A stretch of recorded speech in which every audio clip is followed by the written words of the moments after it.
Hey, what's going on, friends? My name is John Waldman. I'm a cinematographer based in New York, and today we're talking about the Forza 300B. Alright, so I have owned this bad boy for a year, so I'm going to call this a 1-year review. I feel like I could confidently speak to the pros and cons of this light, and I'm hoping that this video will help you decide if you think this light would bring you value on your next shoot. So yeah, this is the main key light that I own. I have probably brought it on anywhere between 50 and 100 shoots at this point. You know, any interviews, talking heads, video podcasts, corporate video, documentary, you name it. This has been a true workhorse for me. I feel like now I'd like to share my thoughts and experiences with it. So first you're going to obviously have the light itself, which is the Nanlite Forza 300B. It is a bicolor cob LED, which has a Bowens mount. Next up, you're going to have the cob protective cap. I put this on, you know, every time I bring it in and out of my bag. It's just another layer of protection for your light. The reflector dish, power supply,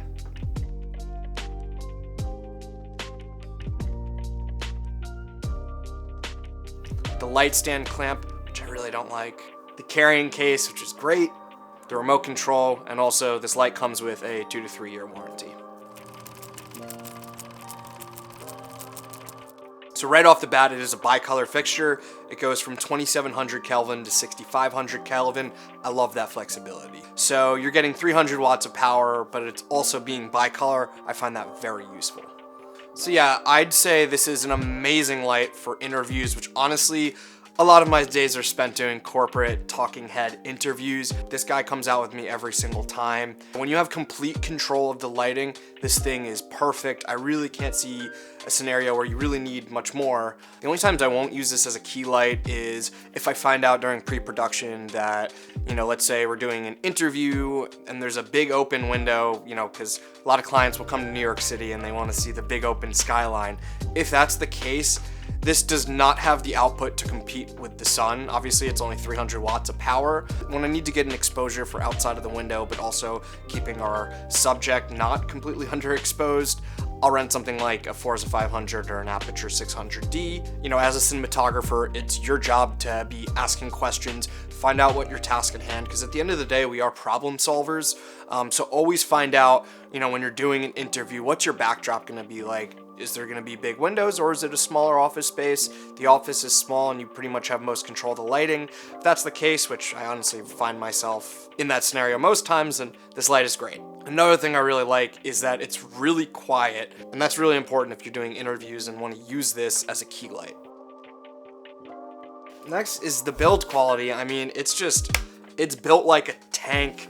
You know, it's kind of got this like kind of carbon fiber finish. The fan is in here, the knobs, the screw, everything is just built really high quality. It's just, like I said, I've had this for a year and I still feel like it's in excellent condition. I've really put it through its paces already. Very impressed with the build quality. So next would actually be, it's funny, once I pick it up, I can't put it down, but I'm going to. Actually, no, story time. So yeah, back here, this is where you're gonna attach the light to the power supply. This is the male end, and the power supply has the female end, and then the wire that you connect it to has a male and a female side. Somehow I didn't even realize this, and I used it plenty of times, but I think one shoot I must have done male to male, and that broke one of the little pins in here. And then like I was wondering, I'm like, what's going on with my light? It like wasn't fully functioning. Anyways, I reached out to Nanlite, and very quickly they responded to me. They told me to ship it up to their repair center, which I'm pretty sure they have multiple ones, but the closest one to me was up in White Plains, New York, which is like super close. I'm in New York City, so those are easy ship. Not even kidding.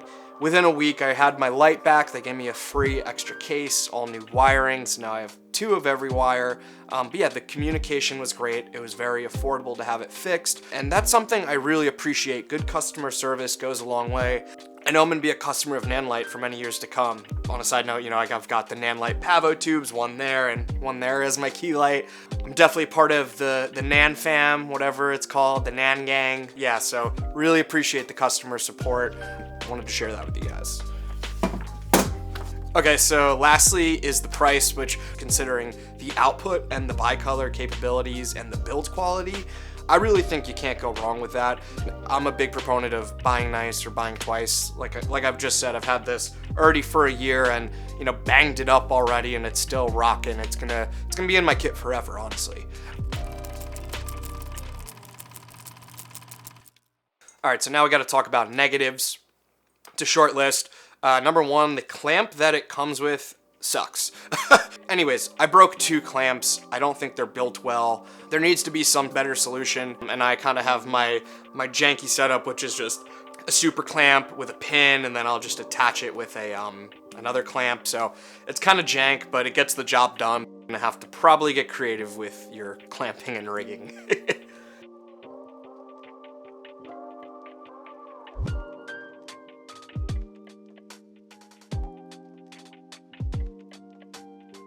Other negative, I touched on this before, but this is not bright enough for, you know, exposing for out the window on a bright sunny day.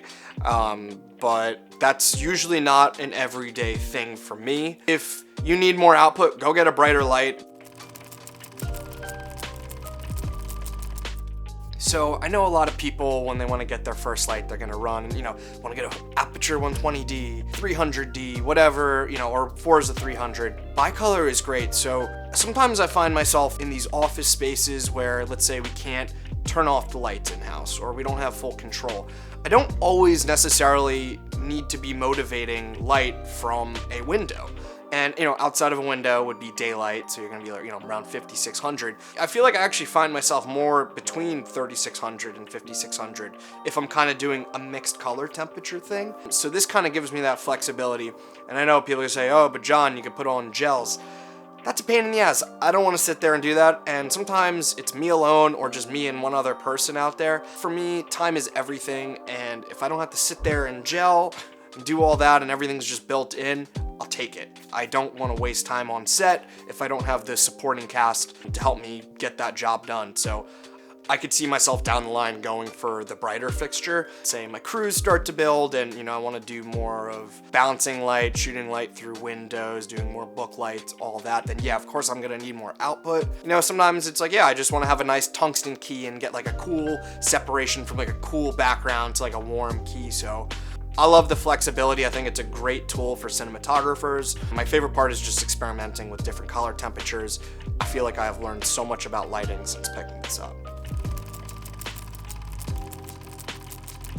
So my main modifier that I use is the Aputure Light Dome version 2. Go for the version 2. The version 1, you have to like put all the clamps in individually. The version 2, it's easy, just like pop, pop, pop, pop, pop. You just pop it right out. Yeah, that's my main modifier for lighting interviews. It's pretty large, gives a nice soft light. It also comes with the honeycomb grid, which I like to add from time to time, depending on, you know, the look I'm trying to achieve. Couldn't recommend it more.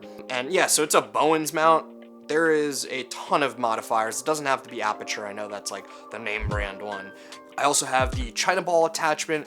That is pretty helpful sometimes if I want to do, you know, lighting up more of a space, if I want to have light kind of spread out a little bit more evenly and not just as more directional. I don't use it a ton. It's pretty cheap. I have the Aputure one.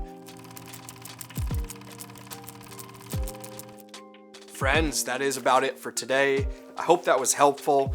This light's brought me a ton of value on a ton of shoots. I think it's a great tool, and honestly, I feel like it's not talked about enough. Hopefully, you know, you got some insight here and maybe some of the examples I showed you on whether you want to buy the light or rent it for your next production. Again, it's brought me a ton of value. I really like it. I've been meaning to make this video for a long time, clearly, and now it's been a year. So this is kind of like my first, like, my 1 year later sort of video. Let me know if you like this video, subscribe, like the video, share it with your homies. Anyways, guys, cheers. Whoopsh.